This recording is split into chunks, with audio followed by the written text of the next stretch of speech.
Olá, olá, galerinha do canal do Monitor, tudo beleza? Hoje você vai falar aquela maratona na história, um assunto muito gostoso, e essa aula ajuda muito você em dissertações de redação, a parte também de entender a sociedade de hoje, as decisões no Brasil, normalmente década de ditadura militar, depois o início ali década de 60, 70, entender como é que, da onde é que surgiu essa ideia de apocalipse nuclear, tudo isso a gente vai ver na tela de hoje, que não é uma guerra quente, mas uma guerra bem fria. E a gente vai entender tudo isso hoje. Então se preparem que a tela de hoje está top. Guerra Fria. O que é a Guerra Fria? Guerra se caracteriza pelo confronto nessa visão geopolítica de dois países. Então, por exemplo, a Segunda Guerra Mundial, entre o eixo e os aliados. Não, aí é segunda, perdão. O eixo e aliados na Segunda Guerra Mundial. Essa Guerra Fria, ela foi caracterizada não pelo confronto direto das duas superpotências envolvidas, que é os Estados Unidos e a União Soviética, mas existiram outros conflitos em outros territórios, em outros lugares, principalmente nos países de terceiro mundo. O que era ali, imaginar como era concebido como terceiro mundo, beleza? Então nós vamos ter guerras na Ásia, no Oriente Médio, a gente vai ter a influência dessa disputa na América Latina, por exemplo. Mas como caracterizar isso daqui? A Guerra Fria nós podemos caracterizar como uma disputa ideológica entre dois blocos geopolíticos. O capitalista, encabeçado, comandado, ilustrado, tendo como seu principal representante os Estados Unidos, e o bloco comunista, o bloco socialista, pela União Soviética. E essa configuração do globo foi formada pela Segunda Guerra Mundial. Então, quais são as dicas que eu dou para estudar história? Toda aula de história olha os antecedentes para você poder enxergar o que vai acontecer depois e por que tal coisa ocorreu. Beleza? Então, bora ver os antecedentes? Qual era o cenário inicial? O final da Segunda Guerra Mundial. Os países, a Europa estava uma bagaceira, estava tudo quebrado, destruído. E como foi que acabou a Segunda Guerra Mundial? O último fato da Segunda Guerra Mundial foi a bomba de Hiroshima e Nagasaki. A bomba atômica, a arma nuclear de Hiroshima e Nagasaki, que os Estados Unidos bombardeou o Japão. Os Estados Unidos falou o seguinte: bem, a gente fez isso porque o Japão estava querendo se render. A gente fez isso para ele se render logo, para não ter mais mortes. Beleza. Mas ao mesmo tempo, você como um sujeito histórico atento, você vai perceber que tem muita coisa além apenas de destruir a Segunda Guerra Mundial. Ele sabia que a outra superpotência que estava emergindo era a União Soviética. Então, esse primeiro passo da Guerra Fria, o prenúncio da Guerra Fria, é os Estados Unidos mostrando essa superioridade dele, bélica, falando assim, e tecnológica, falando assim: quem manda aqui sou eu. Entenderam? Então, é muito difícil perguntar quando é que começa a Guerra Fria. Porque 1945 é quando acaba a Guerra Mundial. E na conferência de Potsdam, que a gente vai ver o que é esse babado, já vê uma disputa ideológica desse mundo bipolar super marcante. E ela vai em 91, que é quando a União Soviética é desmantelada. Mas algumas pessoas dizem que é 89, que é aí que cai o Muro de Berlim. E algumas pessoas dizem que a Guerra Fria começou em 1947 com o discurso de Harry Truman. Tá com medo? Tá preocupado? Segura o barco que a gente vai entender nessa parte. Então, os Estados Unidos jogou a bomba atômica, falou que quem manda aqui sou eu. O que vai acontecer em seguida? Conferência de Potsdam. Uma conferência que juntou França, Inglaterra, United States e União Soviética. O que eles fizeram? Eles sentaram ali na mesa e falaram assim: como é que vai ser a divisão do globo agora que nós vencemos a guerra? Então a Alemanha foi dividida em 4 territórios, né? Um para a Alemanha, outro para a União Soviética, outro para os Estados Unidos e outro para a França. Já falei Inglaterra? Já. Nós vamos ter a divisão também da Península da Coreia. Vários territórios vão ser redivididos. E alguns então vai ter essa redivisão. A gente vai ver sempre que vai ter essa divisão. Então por isso nós vamos ter Coreia do Norte, Coreia do Sul, nós vamos ter Alemanha Ocidental e Oriental. Mas o ponto mais importante da Conferência de Potsdam, além assim, de já marcar nitidamente essa disputa ideológica por influência, a gente vai ver também a divisão da Alemanha. A Alemanha então vai ser dividida em Alemanha Oriental e Alemanha Ocidental. Você, meu camarada, se você está preocupado, rapaz, Coreia do Norte ou Coreia do Sul, que é a amiguinha da União Soviética na época, não se preocupe. Os territórios que sempre estão mais próximos da União Soviética é que tem essa ideologia comunista. Então, Coreia do Norte está mais perto da União Soviética que a Coreia do Sul, então é comunista. Ou tem essa tendência da economia. A Alemanha Oriental está mais perto da União Soviética do que a Alemanha Ocidental. Então a Alemanha Oriental vai ter essa tendência comunista ou vai se filiar ao bloco comunista, que foi o que aconteceu. Então o RDA e a RFA. A RDA é a República Democrática da Alemanha. Vai ter na verdade economia, o modelo que vai ser adotado é o comunista, é o socialista. Então ele vai se aliar ao bloco comunista. E o RFA, que é a República Federal Alemã, que vai juntar os pedacinhos da França, Inglaterra e Estados Unidos e vão criar então esse território independente capitalista. E Berlim, que está na parte oriental, também vai ser dividida. E é isso que vai acontecer. Vamos pular aqui um pouquinho, nós vamos falar aqui do Muro de Berlim. Então vai ter sim o Muro de Berlim, que vai dividir a cidade ao meio em a parte oriental e ocidental. Então nós vamos ter uma divisão da Alemanha e nós vamos ter uma divisão de Berlim, beleza? Depois a gente volta a esse assunto, mas então vamos falar da oficialização da guerra. Harry Truman, ele era o presidente dos Estados Unidos. Em 1947 ele chega lá, no Congresso. Daí ele vai fazer um pronunciamento. Direto isso já acontecia. Mas nesse pronunciamento ele vai falar que existe realmente uma guerra com a União Soviética e os Estados Unidos vai se posicionar para impedir o avanço do bloco comunista. Beleza? Então isso ficou caracterizado como a doutrina Truman. Tudo isso aconteceu em 1947. Então, os Estados Unidos vai falar assim, tem uma guerra, a gente vai entrar na guerra, a gente vai fazer de tudo para a zona de influência soviética, na verdade, a zona de influência comunista não se propague pelo globo. Sem contar que, como eu falei, a Europa estava uma bagaceira, mas a Ásia também estava uma bagaceira. A América Latina, depois a gente vai ver que vai entrar um pouquinho no bagaço. Então, os países de modo geral do terceiro mundo, dependendo da influência ou do financiamento que tivesse, eles iriam tender a um dos dois lados.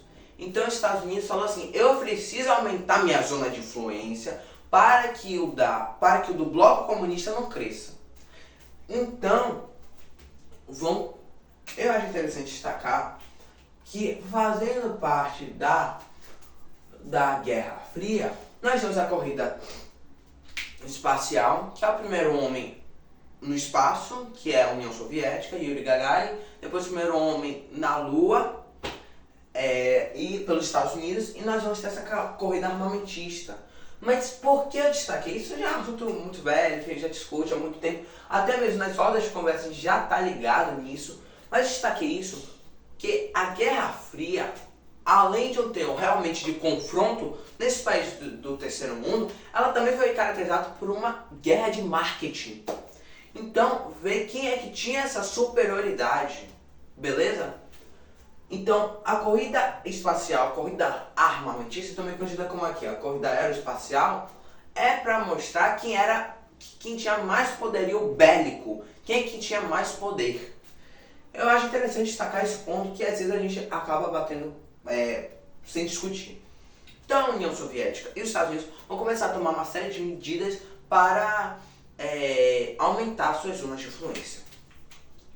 Interessante, sempre tudo que os Estados Unidos criavam, que a União Soviética criava, um copiava do outro no final. A primeira coisa que os Estados Unidos fez foi o Plano Marshall e o Plano Colombo. O Plano Marshall era empréstimos com juros baixíssimos aos países da Europa para sua reconstrução pós-Segunda Guerra Mundial, com o objetivo que a avalanche comunista não adentrasse as portas da Europa. Então foi fundamental para reconstruir vários países capitalistas. E o Plano Colombo, ele é de cunho, é a mesma coisa que o Plano Marshall, mas para a zona asiática.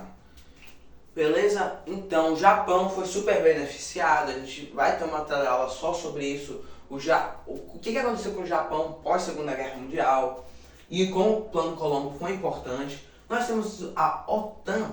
O que é a OTAN? É o Tratado do Atlântico Norte. Ela juntou vários países, Estados Unidos, alguns países da Europa, capitalistas, o Canadá.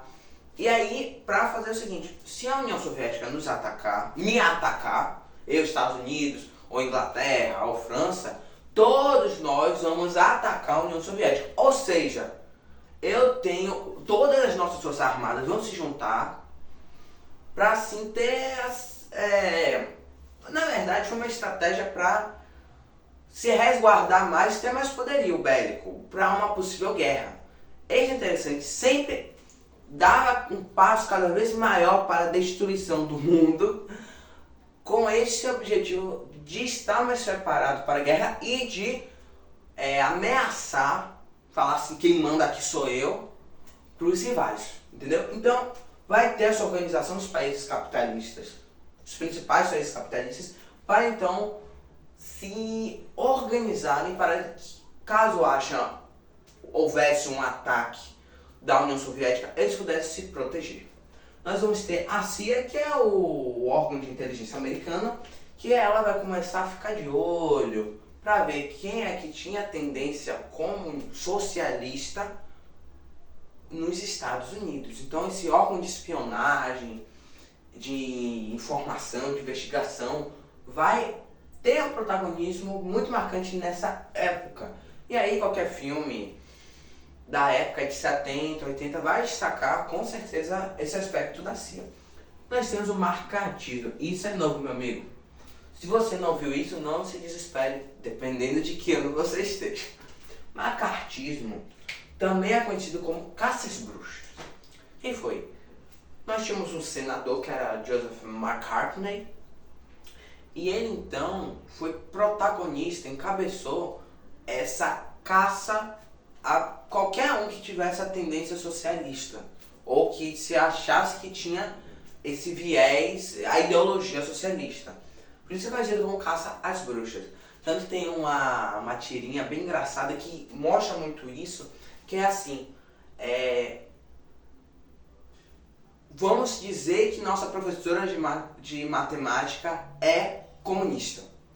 Tem uma tirinha assim, tem bastante atividade, ela fala muito que é esse contexto do marcatismo, que é a caça às bruxas.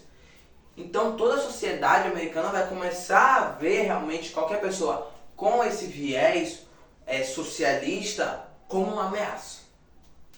Então nós vamos ter esse clima de incerteza cada vez maior nos Estados Unidos, os filmes mostram bem, e também na União Soviética, esse fechamento, se acalma que a gente vai falar de tudo isso. Principalmente com a Guerra dos Mísseis e com a Cortina de Ferro.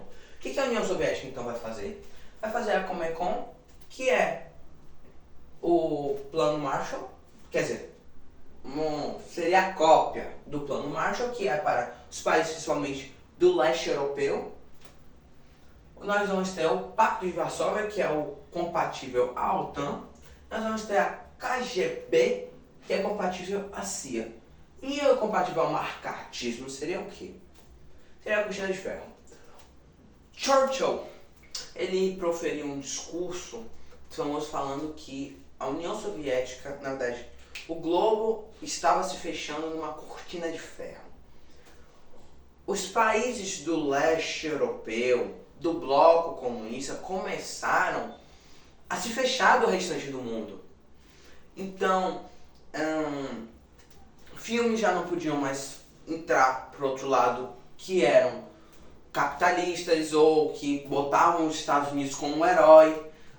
Produtos não podiam mais, realmente se fechou. Então nós vamos ter esse isolamento e essa fiscalização. E é nesse contexto que vai ter o Muro de Berlim. O Muro de Berlim é construído literalmente, praticamente da noite pro dia.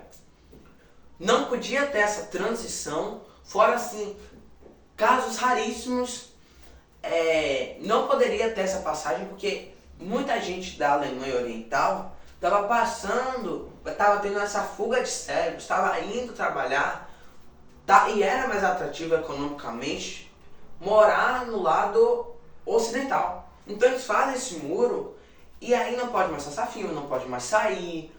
Então nós vamos ter essa conotação realmente de barrar, de fazer essa divisão. Não permitir o acesso, a chegada de informação, de filmes, da cultura, que tivesse qualquer toque de viés capitalista ou americano, beleza? Que mais? Então, a gente acho que já deu pra gente comentar, bem de boa, parte da economia, da cultura, como é que tá organizado agora, a organização dos países. Então nós vamos falar das guerras, beleza? A gente discutiu que Estados Unidos não bateu a União Soviética, assim, entrou em confronto, assim, direto, em seus territórios, mas ele sim em territórios ali do países do terceiro mundo. Interessante que a OTAN muitas vezes foi utilizado realmente como representante dos Estados Unidos nessas guerras que a gente vai falar. Guerra da Coreia, Vietnã, mas vamos começar pela Revolução Chinesa. O que acontecia? Tinham dois partidos, o Partido Comunista Chinês e o Partido Nacionalista. O partido, a gente estava nesse alvoroço da Segunda Guerra Mundial, etc., acabando. O Japão dominava um pedação da China, tinha um pedaço aí da China.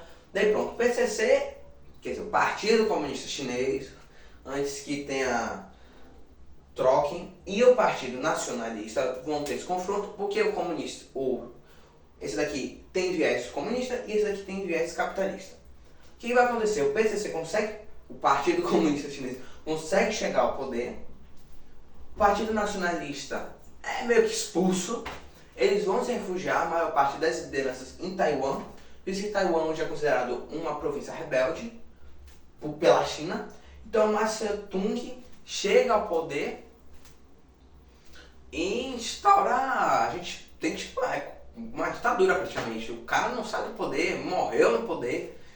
Então Mao Tse-tung chega, proclama a República Popular Chinesa, e aí o mais interessante do governo dele é a Revolução Cultural. A Revolução Cultural tinha como objetivo realmente, a palavra certa não seria deletar, mas realmente tirar qualquer pessoa que fosse contra o governo dele. Nós vamos ter a Revolução Cultural muito marcante na educação, por exemplo, para não ter assim oposição ao governo do Mao Tse-tung, beleza? Mas o mais interessante da Revolução Chinesa é que a China começa a se despontar como uma potência que quer comandar o bloco comunista, mas a União Soviética também é super poderosa. E aí vai ter choque. Esse é o principal choque, esse é o principal motivo de choque entre a China e a União Soviética nesse período. E aí esse é um dos motivos para o desmantelamento da União Soviética, do bloco comunista, do fim da Guerra Fria. Vamos para a próxima, Guerra da Coreia. Segunda Guerra Mundial, Norte comunista, Sul capitalista. O que vai acontecer? O Norte invade o Sul e aí é guerra. O que acontece? Tecnicamente, não houve eles ainda estão em guerra, Coreia do Norte e Coreia do Sul. Eles ainda estão em guerra, se você for tecnicamente, na técnica. Mas, e voltou, porque na verdade, ninguém estava feliz no território que estava. O Sul queria mais espaço, o Norte também queria, não gostou do lugar que ficou, e etc. E aí vai ter esse confronto e no final vai voltar a mesma coisa. Esse é o mais interessante. Se você comparar o mapa antes da guerra e pós-guerra, é quase a mesma coisa. Então é meio que uma guerra que não serviu pra nada. Se a gente imaginar que guerra serve pra alguma coisa, né? Porque guerra não serve pra porcaria nenhuma. Nós vamos ter a guerra do Vietnã, que é essa mesma ideia. Sul capitalista, norte comunista. O Sul e o Norte decidem fazer um plebiscito para saber, para a população realmente dizer se eles queriam se unir e qual governo seria. O Sul então decide cancelar esse plebiscito e por causa disso o Norte invade. Daí os Estados Unidos vai chegar nessa parada, igual como ele ajudou na guerra da Coreia, e eles vão lutar contra os Vietcongs do Norte, no caso. E eles vão utilizar técnicas de guerrilha, mas americano não está acostumado a lutar na floresta tropical, né, meu povo? Então, e muito menos com técnicas de guerrilha. Eles não estão acostumados com esse tipo de coisa.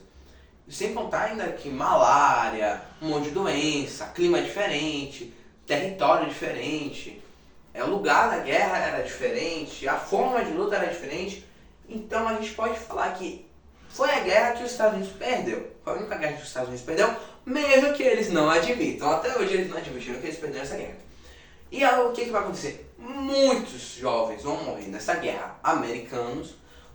Interessante, o mais interessante é que ela foi a primeira guerra televisionada. Ou seja, todo mundo estava sabendo o que estava acontecendo. E diferente da guerra da Coreia, na guerra do Vietnã, vai ter uma mobilização popular. A gente tem se você pensar na internet, tem a foto aí de John Lennon, War is over if you want, a guerra está findada, se você quiser. Então, tem essa mobilização popular para trazer os soldados americanos de volta para casa e para que a guerra seja encerrada. Beleza? Porque foi uma guerra realmente super destrutiva. Os vietnamitas foram os que sofreram mais, a população que não tinha nada a ver com a guerra. Foi muito catastrófica essa guerra pro Vietnã, né? Pro território. Pro território. Então, os Estados Unidos ele sai da guerra, ele só sai, literalmente, e aí no final fica tudo, meio que o norte vence e fica tudo comunista. Nós temos a Revolução Cubana. Cuba era da Espanha. Para que ela conseguisse ser independente, ela precisou da ajuda dos Estados Unidos. E daí tem a emenda Platt, que diz que os Estados Unidos ele pode ter, por ter ajudado nessa independência, pode ter interferência tanto nacional quanto internacional nas questões cubanas. E aí, é isso que diz, é isso que o acordo que eles fizeram. Mas o que vai acontecer? Vai ter uma revolução encabeçada por Fidel Castro e também com o apoio do Che Guevara. Como é que a gente pode escrever? Então, realmente, os Estados Unidos ficaram arretados, né? Eles perderam ali a zona de influência. A União Soviética, então, deixa eu me aproximar de Cuba. Então, a União Soviética começa a financiar Cuba e Cuba, então, adere ao viés comunista. Então, ele entra no bloco socialista. E os Estados Unidos, rapaz, eles ficaram arretados. Meu vizinho, meu quintal aqui tem uma ideia oposta à minha. E olha a bomba. Aí é que tem a crise dos mísseis. Porque a União Soviética começa a colocar mísseis na ilha de Cuba que podem atingir os Estados Unidos com uma distância que dá para atingir os Estados Unidos. Os Estados Unidos ficam arretados, né? E daí vai ter esses 13 dias de terror, vai ter um bloqueio contra Cuba. Não sei como é que não teve uma guerra nuclear. Porque os Estados Unidos também tinham mísseis na Turquia que podiam destruir a União Soviética. Consegue fazer um acordo direitinho, mas nesse momento a gente vê um momento de maior tensão da Guerra Fria. E aí John Kennedy consegue aí fazer um malabarismo muito bem e impede uma guerra nuclear. E agora voltando para a nossa casa, que é o Brasil. Nós temos também as ditaduras na América. O que vai acontecer? Os Estados Unidos vai financiar, principalmente após a Revolução Cubana, várias ditaduras aqui no Brasil, na América Latina, para impedir a chegada do poder de comunistas, assim, do Brasil, Argentina, Chile, ficassem aliados ao bloco comunista. Com isso, vai ter várias propostas americanas. A Aliança para o Progresso era o financiamento aos países americanos com o objetivo realmente de não chegar a interferência, a zona de influência não se estendesse para a América Latina comunista. Fizemos a Operação Brother Sun, que é o seguinte: navios estavam na costa brasileira quando a ditadura deu o golpe e tirou João Goulart, que é o nosso Jango, do poder. Daí, caso houvesse uma mobilização popular, uma revolta, um contra-ataque, eles estavam ali posicionados para apoiar os militares. Mas isso acabou não acontecendo porque Jango falou: ok, de boa, eu vou sair do poder, e não criou mais papo nenhum. Nós temos também o Plano Condor, que tem aí a mãozinha do Tio Sam, que era a união, a articulação das ditaduras americanas para denúncia, fiscalização das fronteiras, realmente para manter por mais tempo essas ditaduras. Então, os Estados Unidos vai financiar esses golpes militares com o objetivo de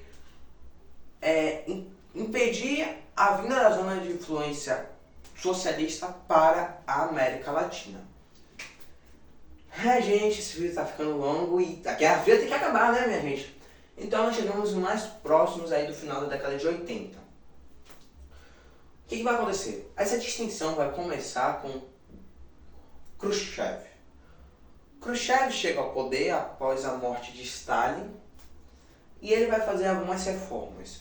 A perestroika e a glasnost é reestruturação e transparência. Reestruturação econômica e transparência política. E outra coisa muito interessante que ele faz é o relatório Khrushchev. O relatório Khrushchev tem o objetivo de investigar os crimes que ocorreram no governo de Stalin, na época de Stalin. Então a gente vai começar a ver a União Soviética de um jeito, querendo começar a caminhar de um jeito diferente que a gente tinha visto antes. Daí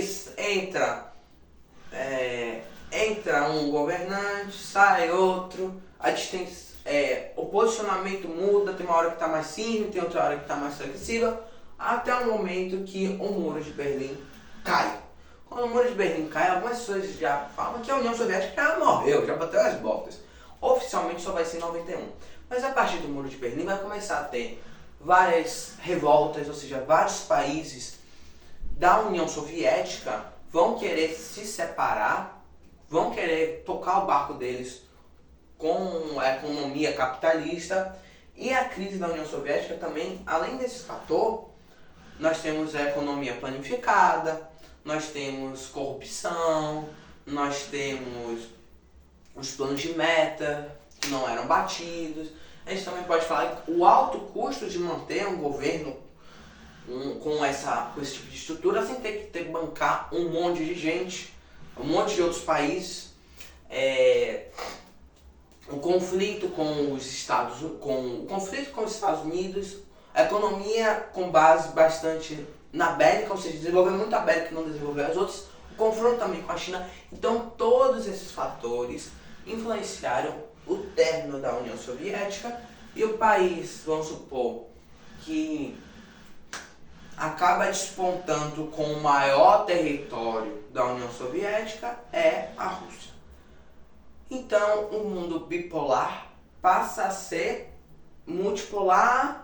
Tem algumas pessoas que dizem, tem alguns estudiosos que dizem que é unipolar. E aí nós finalmente acabamos com a Guerra Fria. Outra coisa importante, a gente viu que interferiu na Ásia, na na América, mas também influenciou no Oriente Médio. E isso vai ser assunto para outra teleaula, inclusive a própria guerra do Afeganistão. Mas não se preocupe que vai ter muito material no canal, ainda abordando esses outros temas, que não dá, né, para falar tudo da Guerra Fria em um único vídeo. Gente, espero que vocês tenham gostado dessa teleaula, que tenha sido importante para vocês, que tenham ajudado nos seus estudos. Então, deixe seu like, se inscreva no canal e a gente vai se ajudando. Então, até a próxima teleaula.